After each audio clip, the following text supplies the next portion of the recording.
Reading with your kids. Hola, ni hao, konnichiwa, assalamu alaikum, shalom, mahaba, ciao, bonjour, namaste, jumbo, bienvenidos. Hey, my name is Jed Lee. Welcome to Reading with Your Kids. We're coming to you from the beautiful, wonderful, historical neighborhood of Reedville, located in the southwest corner of Boston, Massachusetts. We are so very honored and absolutely delighted that you're joining us in our mission to help all families grow closer through reading. We do that by sharing fun, thoughtful, and thought-provoking conversations with fascinating people who just happen to be writing books for kids of all ages. You can join us in this mission by telling all of your family and friends about the show and letting them know that they can hear us on the WREB AM/FM 24/7 radio network, and they can find us on the iHeartRadio app, on Spotify, Apple Podcasts, Good Pods, Podcast Addict, Audible, Amazon Music, CastBox, Player FM, wherever you get your favorite shows. Really powerful show for you today. Michelle Sherman will be up first. She is here to celebrate her YA title. It is called I Am Not Alone. It's a book for kids who are struggling with a parent who is dealing with mental health issues. And later in the show, sisters Stefanie Hohl and Meghan Voss are on the show to celebrate the Mother-Daughter Book Club Guide. It's a really fun conversation, and a secret is revealed that's been hidden for decades. Hey, parents, grandparents, caregivers, and teachers, are you looking for a fun way to teach important values to your kids? Check out Timothy'sLessons.com. It's Timothy's Lessons. Timothy's Lessons in good values. It's Timothy's Lessons. Timothy's Lessons in good values. Teaching life lessons to his friends. It's Timothy's Lessons. Forward thinking activities. It's Timothy's Lessons. Building confidence and mental strength. It's Timothy's Lessons. Timothy's Lessons in good values. It's Timothy's Lessons. Timothy's Lessons in good values. Wonderful fun sing-along songs. It's Timothy's Lessons. Important lessons on key values. It's Timothy's Lessons. Children's books and uplifting stories. It's Timothy's Lessons. Timothy's Lessons in good values. It's Timothy's Lessons. Timothy's Lessons in good values.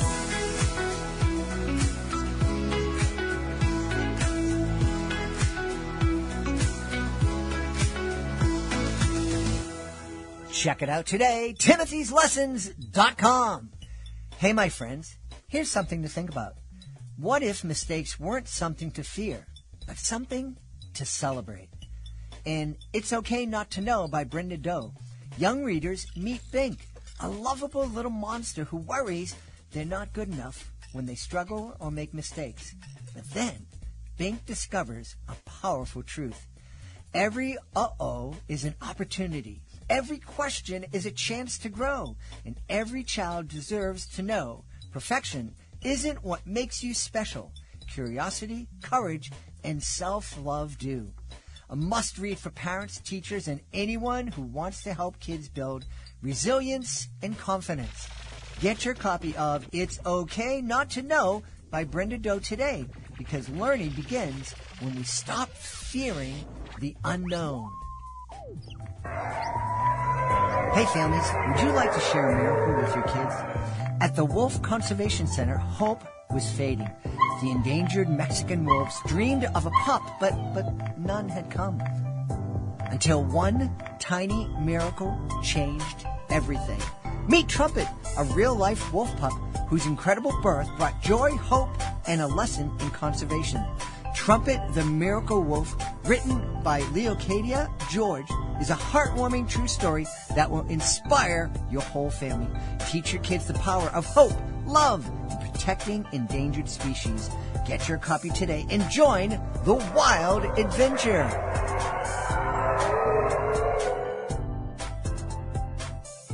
My friends, we're going to have a really important conversation tonight. Our guest is here to celebrate her YA title is called I Am Not Alone. Please welcome to the show, Michelle Sherman. Hey, Michelle, how are you? I'm doing well. Good afternoon. Thank you for the invitation to be with you today. Delighted to have you on. I think this conversation we're going to have is very unique. We've had a lot of authors on talking about books that give advice to somebody who might be struggling with anxiety. A lot of authors who've come on talking to parents about their kids who might be dealing with a mental illness or anxiety. But this book you wrote for teens who are dealing with parents who are struggling with mental health issues or trauma. Absolutely. And Jed, you just nailed it. I mean, there is such a gap because we do have a growing number of resources for the youth themselves who are struggling and some good resources for sure for parents whose youth are struggling, but we don't have that one angle. It's been missing. I've been working in this area for 30 years, Jed, truly. And this book is actually the second edition of one we wrote 20 years ago. And to our knowledge, there isn't one out there other than this. So it's really a gap in the resources, and that's why we wrote it. Well, there certainly wasn't anything like this that I was aware of when I was a teen struggling with some parent with mental illness. In fact, we didn't talk about it back then. This one person was hospitalized for a couple of years and would come home on the weekends, and it was just like, so what's up? Watch TV. Well, Jed, that's powerful. Yeah. So I'm really happy that we are hopefully long past that, and we are having conversations about mental illness. Not enough conversations, but first off, my first question is, I Am Not Alone. It sounds like a great title for a novel. Is this, are we dealing with these issues through stories, or is it kind of almost self-help? You know, it's really a combination, Jed, of both. It is a nonfiction book, but we really strive to include not only information, what is mental illness, what are, strategies for coping, what are research-based skills and things like that. But scattered throughout, there are a lot of stories, and people's experiences and young people who reviewed it, and who were so kind to share their stories. And so some of their personal quotes of their experiences. Yeah. So it really is a combination of basic information that we hope is helpful, research-based skills that we know can help these youth, and I can certainly tell you more about some of the skills, and then stories and lived experience of people who've been there. So we really strive to make it not just like a boring textbook, and it's not simply just a novel or a memoir, but it really is a combination. Yeah. You think after doing this show for 8 years, I would have had, is it fiction or nonfiction, right at the top of my head. I don't know. I had too much, too many blows to the back of my head, I think. So, how many kids are affected? We've talked about how many kids are in the foster care system, and we've had folks on talking about how many kids has one or two parents incarcerated. Any idea of how many kids are dealing with a mentally ill or a parent who's struggling with PTSD? Yeah. Part of the real challenge is we've not done sufficient high quality research. So some of the answers we don't really know. I can, however, give you some broad brush strokes. For example, there's been some research looking at kind of mental health problems generally, because obviously mental health problems are in a continuum. About 25% of us at any one time have mental health problems, about half of it at some point in our lives. So we've got this continuum, right? So we've got people who are generally doing pretty well and then maybe have some life stressors or lower level, up to the more serious mental illnesses that some people have chronic and pretty life impacting illnesses, sometimes some of the schizophrenia, sometimes the bipolar. Although again, those people can live very high quality and meaningful recovery lives as well. But first of all, let's talk about the continuum. Mm-hmm. If we look at this broad continuum, so maybe, 1 in 5 young people has a parent they're living with who has some sort of mental illness. That's a lot. Mm-hmm. 20%. We're talking a lot of people here. And if we just think for a second about even what happens in terms of helping teachers or helping mental health professionals to talk about or identify these kids, if we're saying 20% of kids, wow, that's a lot of kids. If we look at the more serious mental illnesses, how many youth have a parent with serious mental illness? It's definitely a smaller number, but it's still considerable. 1 in 15, 1 in 16, and things like that. So it is a good number, but it depends on how you're defining a mental illness. Sure, yeah. But those are, even 1 in 16 is, a lot of kids. A lot of kids. So, and I'm just trying to picture this in my mind. If I'm if I'm at a school and performing for a group of 100 kids, Yeah. it's easy to think that 16 or 20 of them are struggling. Exactly. Yeah, exactly. And Jed, part of my whole passion for this work, has been that these young people are so commonly invisible in the system because no one asks about them, no one talks about them, no one understands their needs or experiences.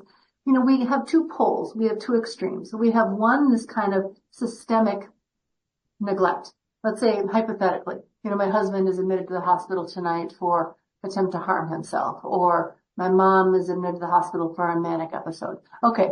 So the whole family system is activated. Who's going to help the other person? Who's going to do this, whatever else. But so often the kids and their experiences, kind of in your story even shared, no one's even asking how are they doing? How are they going to get to soccer tonight? All these sorts of things. So we've got the systemic neglect of providers very often not even asking, do you have kids? Much less how the kids are doing. So we've got this extreme. Then we've got the other equally problematic extreme of what we call kind of presumptive deficit, meaning presuming that they're not effective parents and presuming that perhaps they need to be removed from the home or things like that. There's been some fascinating research looking at families in which there is a parental mental illness. There's an 8 times higher risk of children being removed from the home by Child Protective Services.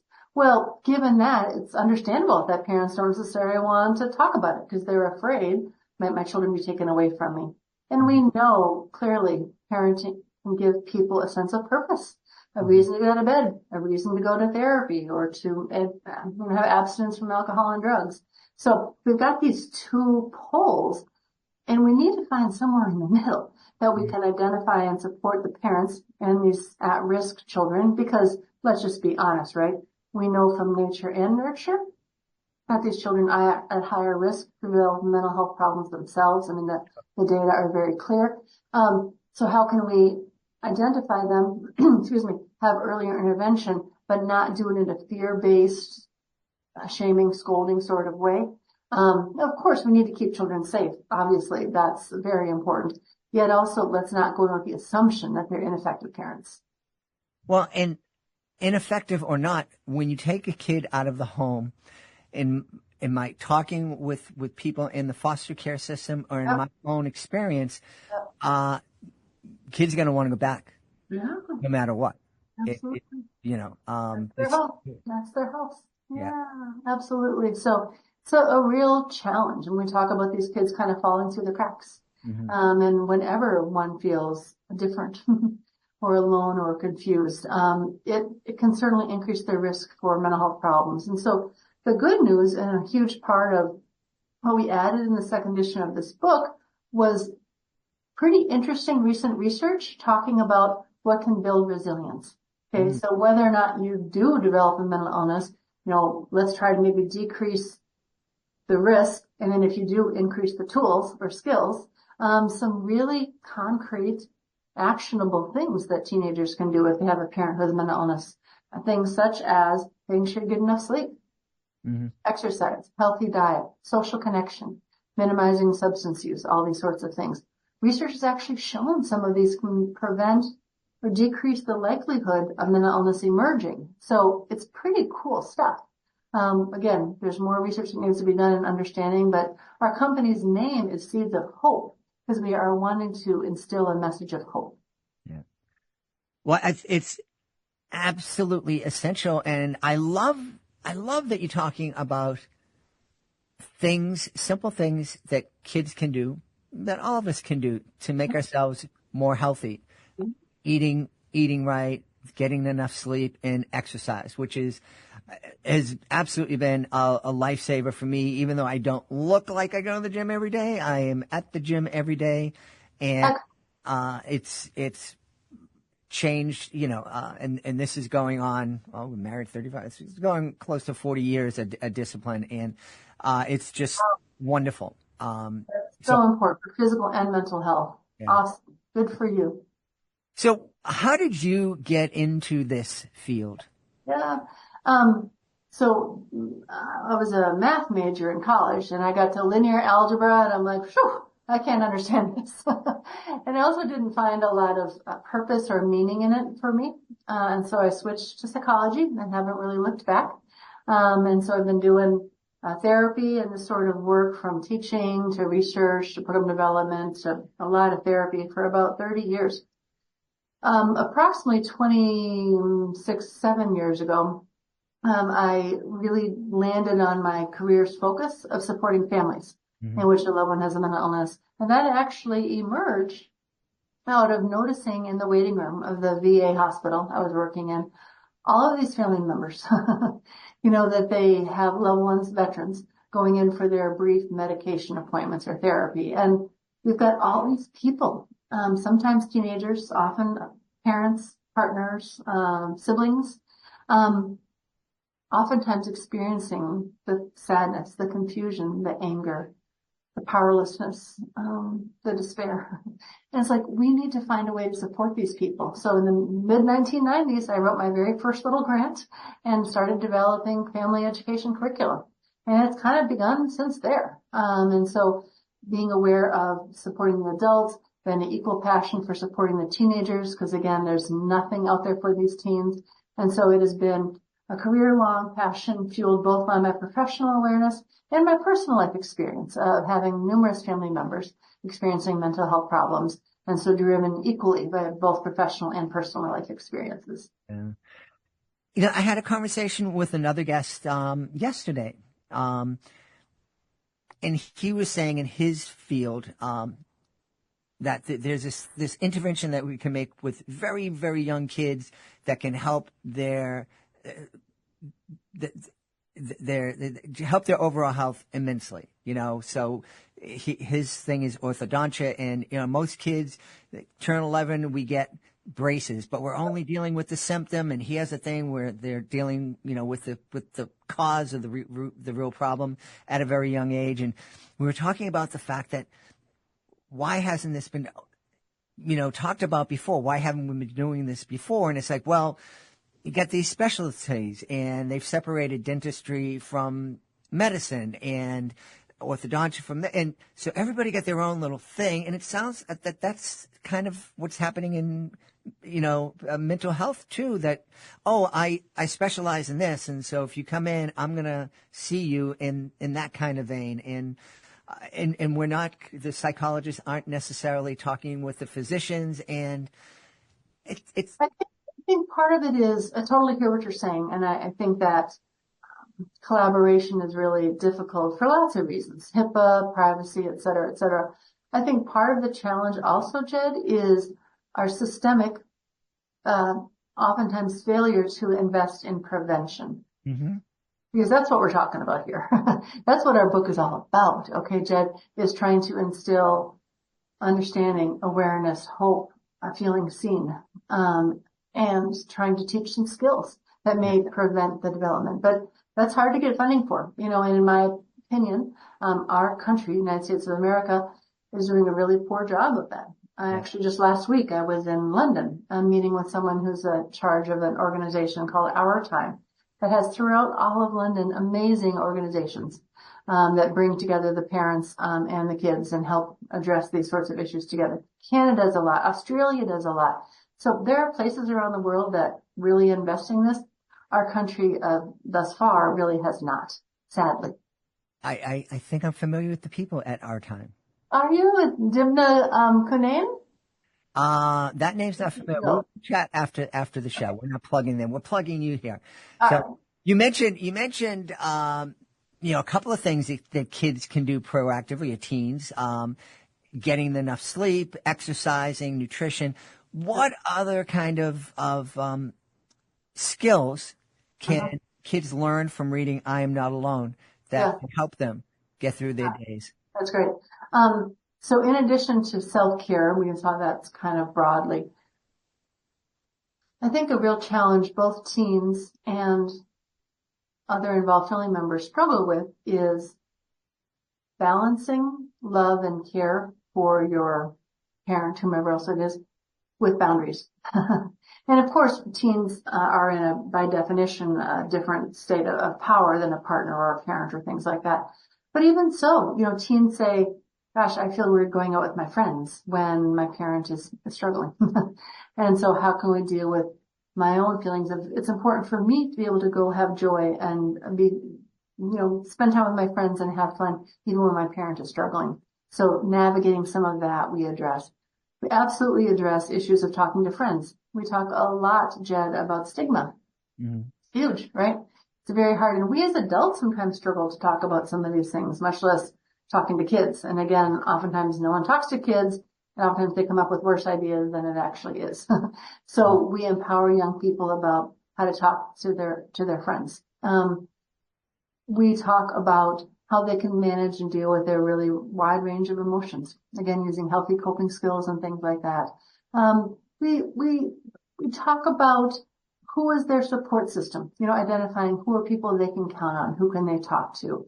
A wide range of things such as that, but they really are skills that we hope, and we believe teenagers could benefit from. The first part, honestly, of I'm Not Alone is more information. What are the mental illnesses?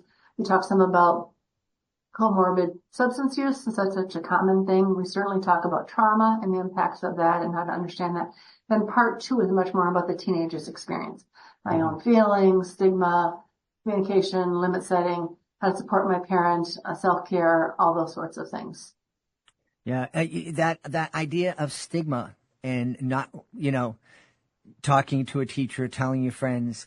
I can imagine now, we hear these stories about, I shared this secret with a friend that I thought I could trust. And, when I was a kid, it might get to 3 or 4 people over a phone call or whatnot. But now pick up the phone and go on social media, and this is spread throughout the world in seconds.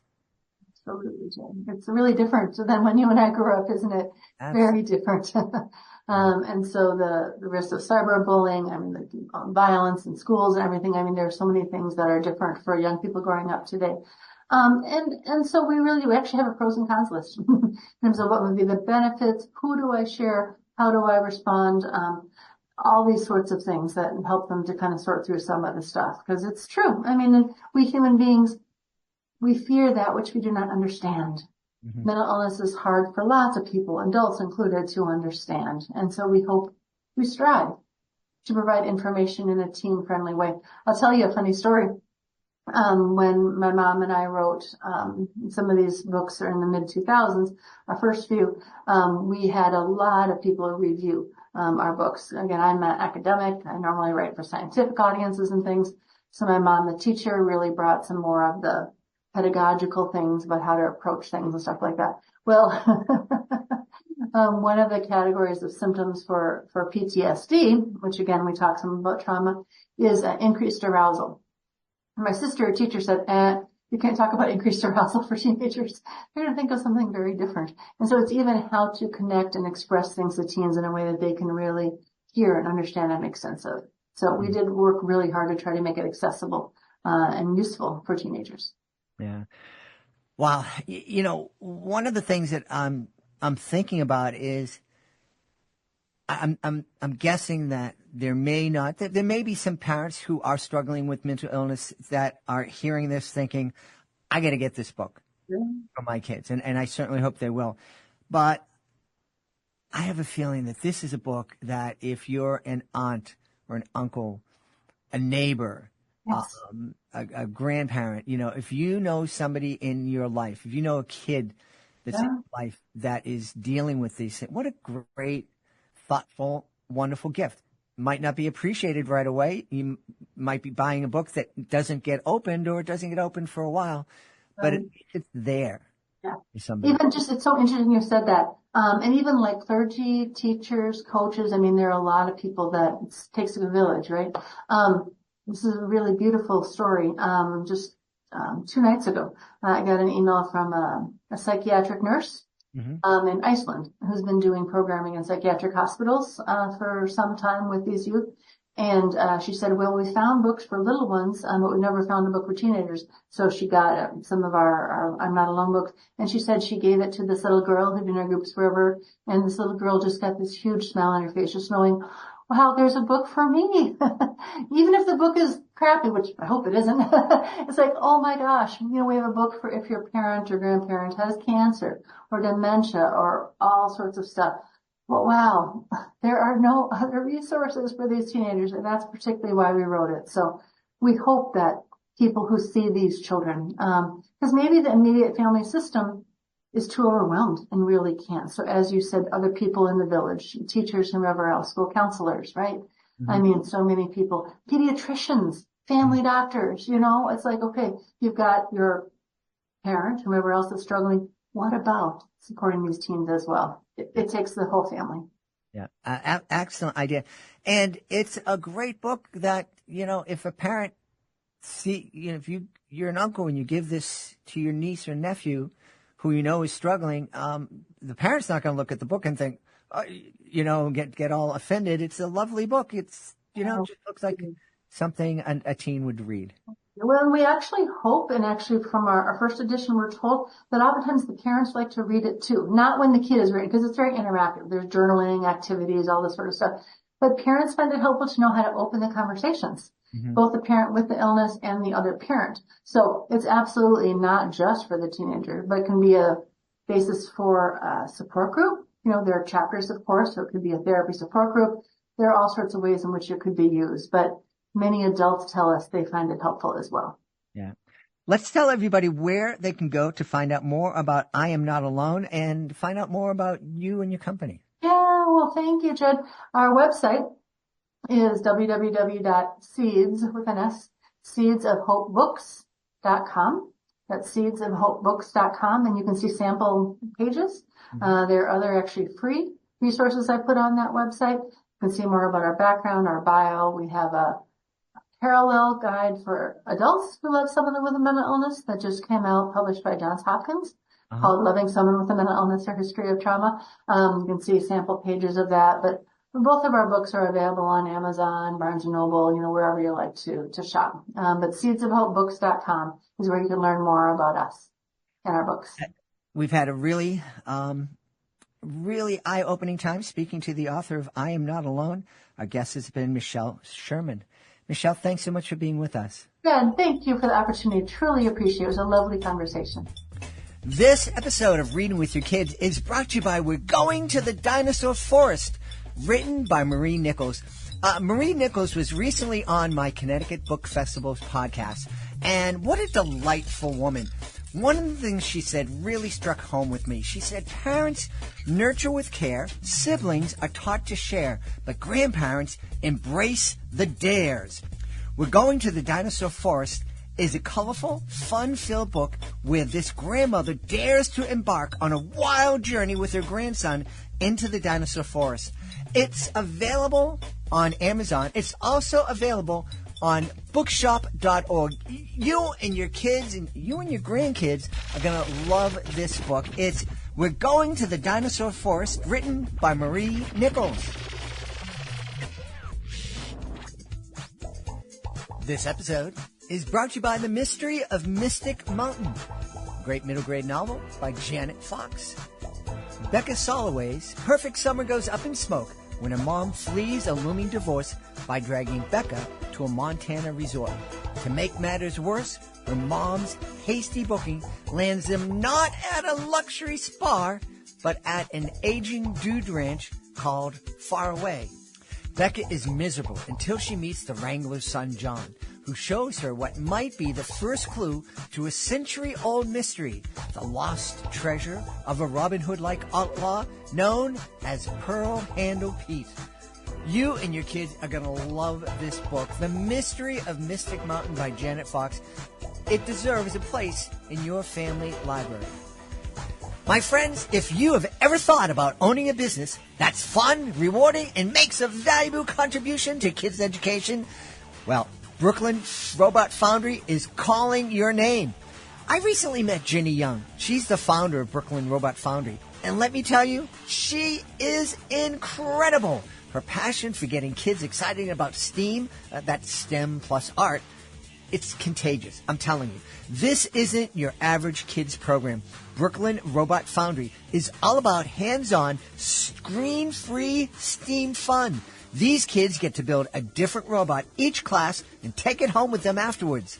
Kids love it. Parents are raving about it. And now you can own a franchise and bring this incredible experience to families in your community. Now, this isn't your typical franchise. Brooklyn Robot Foundry is a mobile, flexible business with a deep curriculum that's making a real impact in schools and communities around the country. Franchise owners get a proven curriculum, full training, and support from a passionate team. So what are you waiting for? Please visit bit.ly/robotjed. That's bit.ly/robotjed. And let them know you heard about it on Reading with Your Kids. I am very excited. We are going to have a great time tonight talking about the Mother-Daughter Book Club Guide. Please welcome to the show two sisters. First up, Stefanie Hohl. Hey, Stefanie, how are you? Hey, good. Thanks for having us.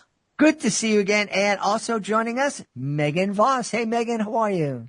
Hey, thanks for having us. Delighted to have you. Tell us, why don't we start with you, Meghan? What is the Mother-Daughter Book Club Guide all about?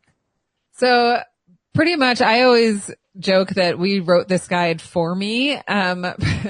Pretty much we put together a guide for any mom, or it doesn't have to be a mom, but any parent who's wanting to connect with their child and connect over books, right? And so for me, for example, I love books, but I am totally intimidated by like creating an event based on books. And so we created this guide specifically for people like me who want a chance to be able to connect over books, and they don't want to have the stress of having to plan a lot. So in the book club guide, we chose 12 books that we curated from lots of different genres and authors. And then we include a summary, discussion questions for each book. And then Steph came in with her wisdom. That was kind of my piece of the deal. Then Steph came in with her gifts of party planning, and we included snack ideas and activity ideas that people could use if they wanted to do a book club with their kids. So that was kind of our purpose for that. And we hope that people like me will use it, but also people like Steph who like to plan parties, and just would love to just have some ideas in one place. That would give them a little bit of a leg up. Steph, I never knew that you were a party animal. Good to hear. She always brings the fun. Are you, is this book strictly for a book club within the family, or is this something that you might want to put together for the neighborhood or the ballet team or, group? We wanted it to be really flexible, so you could use it just within your family, or you can easily invite as many friends as you want, a church group, neighborhood, whatever. We think it's fun to invite friends, and the way we set it up with 12 different books, like, if you invite friends, the moms or daughters, like each person can take a month planning one of the book clubs, or, there's a lot of different ways to use the book. Mm-hmm. Yeah. And like Steph said, you can also just use it within your own family. If you're like, you know what, I just want to have some questions to ask and do a little afternoon with my child. Mm-hmm. Yeah. I'm imagining, Meghan, kids hearing you talking, and you do have the educational background. I understand that you're the education guru for your company. Yeah. So I have a graduate degree in secondary ed. And so I taught English for multiple years, and I'm still an educator. I work for a local nonprofit here, and I'm the school-based education manager. So I'm all about the nerdy lit stuff. So, as you were talking and describing it and the curriculum and everything, I'm thinking that if a parent is listening to this in the car and, they're going to soccer practice and the kid's in the back seat and they hear this, they might think, oh, not another school thing. I'm at school all day long. You're going to make me read a book and then quiz me and tell me it's not like that. No, it's not like that at all. It's not, I promise. It's really, you bring everyone together. You can talk about the book, what you liked, what you hated, your favorite parts. And then there's food. You eat yummy food that goes along with the book. And then you do fun activities like, anything from crafts to playing basketball to inventing your own characters to putting on a play. I mean, anything. There's all sorts of fun, creative ideas. Yeah. It's super fun. My daughter and I hosted our very first mother-daughter book club using the book last week. And that's really how it went. Like my daughter loves to plan parties, which stresses me out because she'll have all these ideas and I don't know how to tame them. And so the book was perfect to be able to say, choose from this list. She chose a couple questions to ask and we had a conversation. And then it was funny because, the moms just want to keep talking and the girls were like, we're kind of done. And then we had, there was food, there was a craft that they did. And so then the girls went into one room, did their craft. In this particular situation, we hung out and kept talking as adults. And anyway, it was really fun and it can be done in lots of different ways, but really we want it to be fun. That's the whole point. Awesome. Stefanie, since you're the party expert, any ideas on how a book club can have their meetings on a consistent basis? Because my beautiful wife belongs to a book club and she's always telling me, oh, it got canceled again. Oh, it got canceled. I'm like, you have more canceled book club meetings than you have ones that you attend. It is hard. People are busy. Things come up. I mean, there's a lot of different ways you can do it. I'm in one book club where they plan the dates for the entire year. And so you just know you can get it on your calendar so you can plan around it. I've been in another one where one person just sends out an evite each time. So like the host would pick a date, but then that one person in charge would send the evite just kind of to keep it going, make sure it happens. I really think you just have to have at least one person that's committed to the idea that's like, no, we're going to do this. We're going to get it on the calendar and get that date on the calendar. Well, book clubs have been really kind of growing because at my gym, they have an active book club where I haven't joined it. It just started, but I guess you read the book, you come in, you get on a treadmill and you guys talk about as you're going on the treadmill. Oh, that's fun. Yeah. Never heard of that. Yeah, I either. I was very surprised to see it. That's awesome. Well, and again, like getting creative like that is a great idea. So, for me, I have a pretty small house. And so I didn't want to host everyone at my house, and food kind of stresses me out, like getting all the food prepped, but I have a friend who loves to do that stuff and has the space for it. So I was like, hey, I want to do this book club. Would you be willing to host? She's like, yeah, what else can I do? And I'm like, how do you feel about food? And she's like, yeah, I'll take care of it. So it's like, you can just split it up too. And then that like, well, at least the two of us will be there with our kids and hopefully there'll be more. But you can always do that. Say, hey, could you lead the discussion? Could this person do the craft? Could this person do the food? And then you could split it up and that's a way to kind of force people to be there without forcing them to be there. And you can always meet at a park. You can meet at a church building. You can meet at a community center, at a gym. You can run on treadmills while you have your book club. They probably won't want you to eat on the treadmills, but that afterwards. I'm really curious about the family dynamics of you two growing up together because, Stefanie, you look very, very chill and, you're all in on everything. And Meghan, it seems like everything stresses you out. Well, that is kind of how it was. It kind of was. It kind of always has been, hasn't it, Steph? Yeah. But that's why we work well together. It's a good balance. Yeah. Meghan, in all seriousness, reading with your kids is all about this and reading together and coming together and talking about things that you read and questions that you might have and just developing that bond together. I've been preaching this since 2017, but I'm a dope. I don't know anything. I'm a clown and I have no credentials behind me. You do. You get all the expertise here. Talk to us a little bit about, other than just, being able to give friends the things to do that stress you out. What are the benefits, that we get and that our kids get when we're reading with them? Oh my goodness. There's so many benefits. I mean, if you want to talk to my nerdy English teacher, the professional in me would say things like critical thinking skills, being able to, when I taught English as a secondary teacher, it wasn't just about the book, right? We were talking about the themes in the book. We were trying to apply those themes to our lives. And my whole thought was, I'm not just teaching kids to read. Well, I didn't actually teach them to read because I was secondary, but I'm like, Steph knows more about that end of it, but I'm like, I'm not just teaching kids to hopefully enjoy literature, but even if they don't enjoy it, I'm trying to teach them how to think. And so, so much of reading and discussing what we are reading, whether we like it or not, even if we hate it, it's creating all of these like neurons in our brain, right? It's developing our brains. It's making it so that we think more clearly. We can see from, it breeds creativity because it allows us to be able to see from various perspectives and not be as rigid in our thought processes because we're building these neural connections. So, that's the professional in me right there.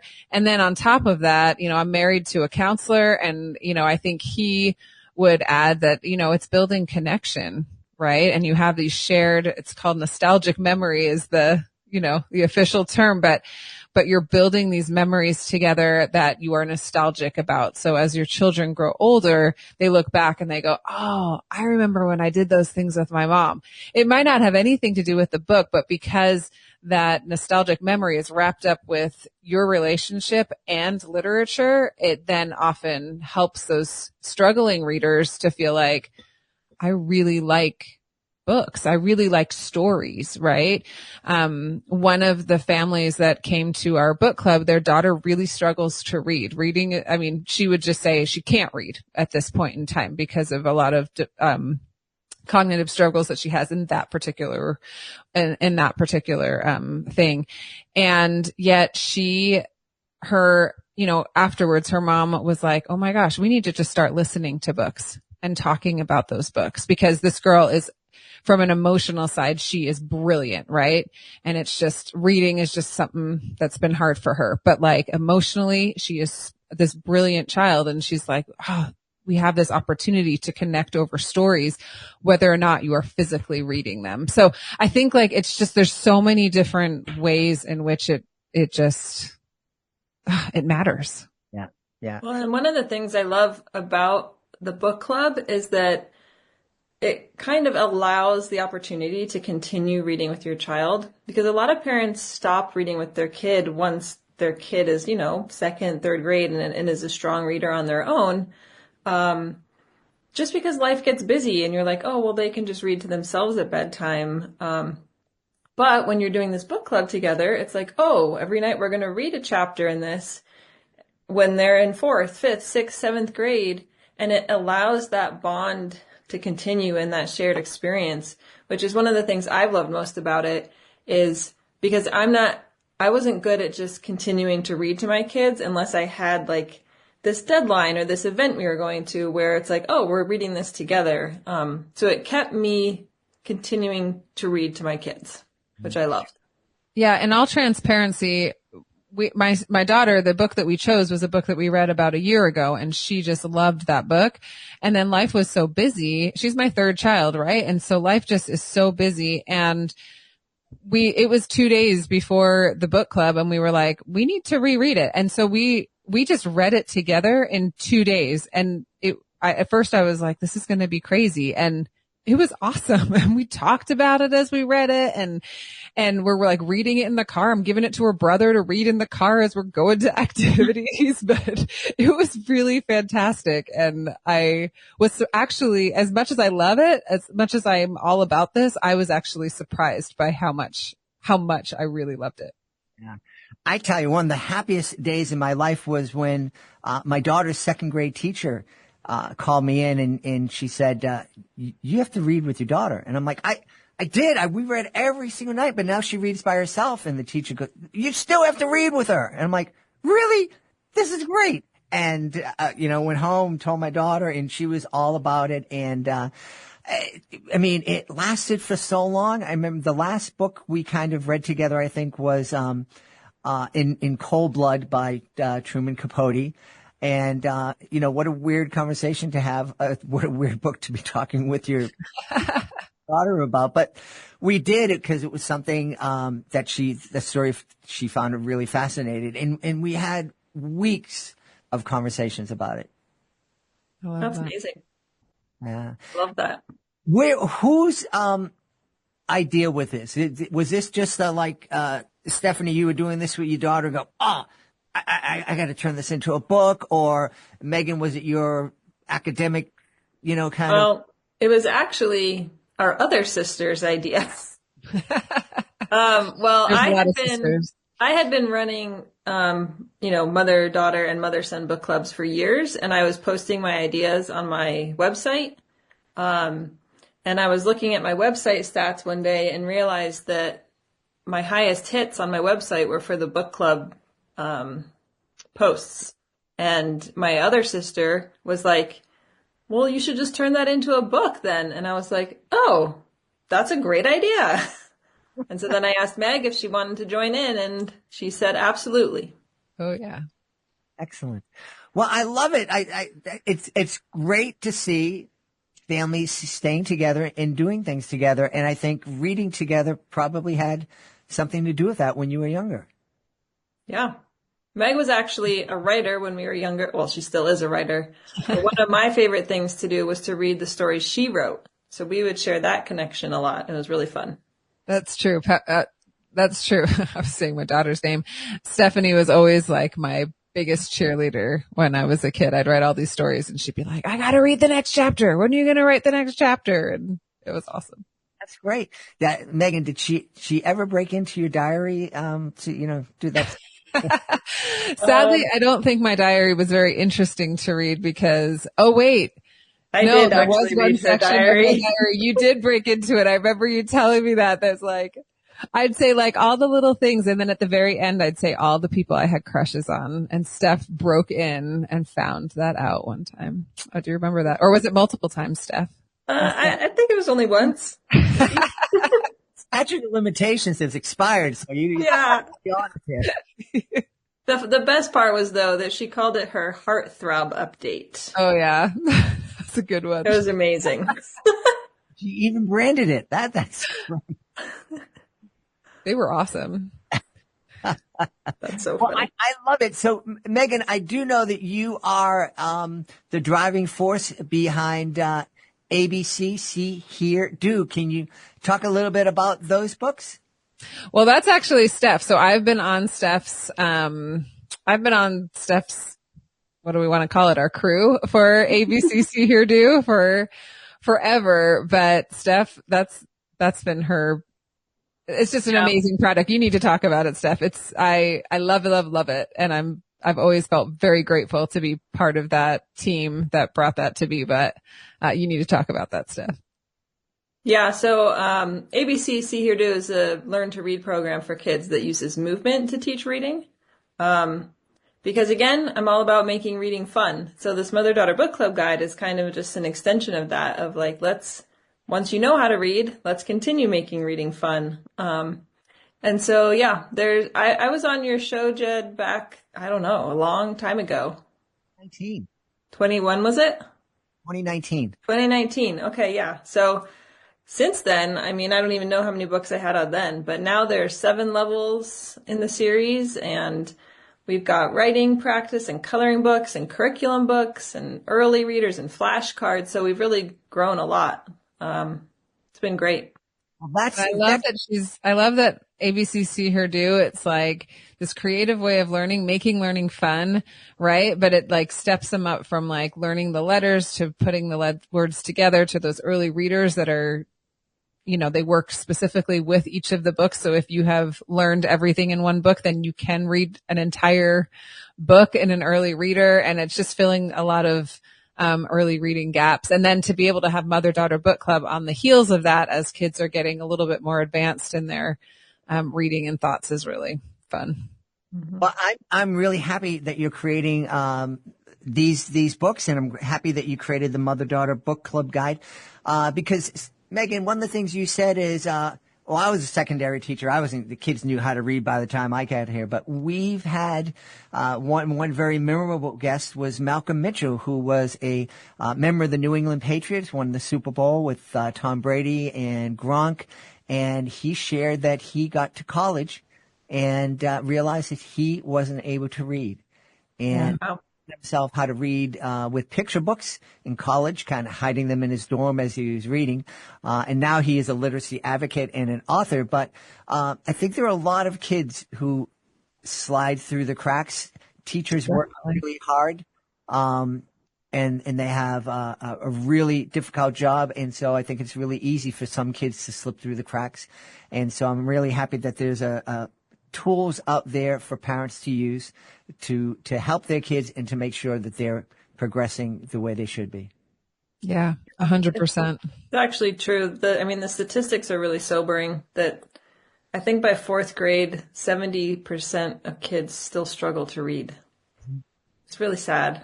It really is. And one of the things I've learned doing this I didn't know about it, and I was very involved in my kids' school, but teacher after teacher after teacher have told me that the way our education system is set up, kids learn to read up until second grade.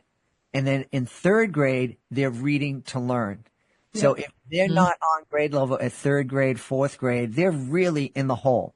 And they're not going to go back and test and teach them.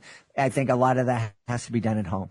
It's true. And it's really hard for them to catch up at that point. Because, you need reading for everything, for math, for science, for social studies. And if they're not a strong reader, then they struggle in every single subject. Well, we should tell everybody where they can go to find out more about Mother-Daughter Book Club Guide and more about the ABC See, Hear, Do. Yeah. So it's all available on abcseeheardo.com. They're all available on Amazon.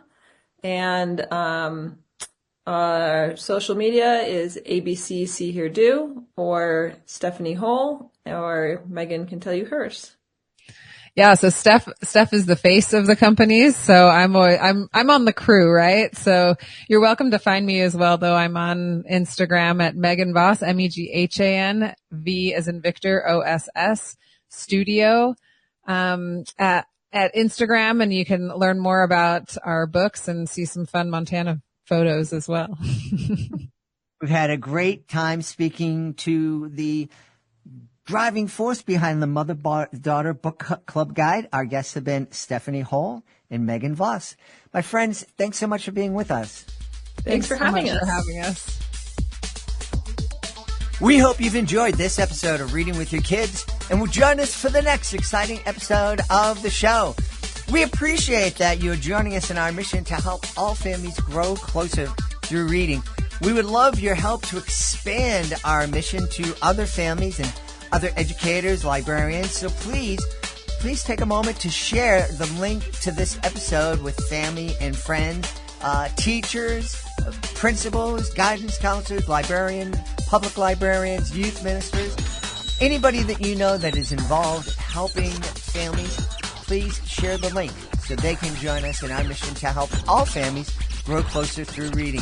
We'd love for you to connect with us on social media, facebook.com/readingwithyourkids, @readingwithyourkids on Instagram, and @JedleyMagic on X. We have a great YouTube channel, youtube.com/readingwithyourkids. And we also have a fantastic website, readingwithyourkids.com. On that website, you will find information not only about Reading with Your Kids, but the other wonderful podcasts in our growing podcast network. We have Guardians of the Game, a fantastic family-friendly Dungeons and Dragons podcast. We really love the show. People are telling me it's fantastic, really gripping. It's episodic podcasting at its best. And on May 3rd, we are launching Real Magic. You get to follow the antics of Augie, Daisy, and Calvin, 3 adorable pups, as they travel with me, helping with me with my magic show and experience real magic happening between kids. I want to thank the folks who made today's show so wonderful, starting with our guest. Please thank Michelle Sherman. Please check out I Am Not Alone. If you know of a teen who is struggling with a parent who has mental health issues, please consider sharing I Am Not Alone with them. What a great gift it would be for that young person. Also want to thank Stefanie Hohl and Meghan Voss. Please be sure to check out the Mother-Daughter Book Club Guide. I want to thank my amazing team, Fatima Khan, Chris Doherty, Rory Grady, Stella, Megan Boucher. I want to thank my beautiful wife for all the support she gives me. Most of all, we all want to thank you. Thank you so much for taking the time to join us today. And as always, thank you so very much for taking the time to make the world a better place. And you do that every time you read with your kids. I'll be looking for the next episode of Reading with Your Kids.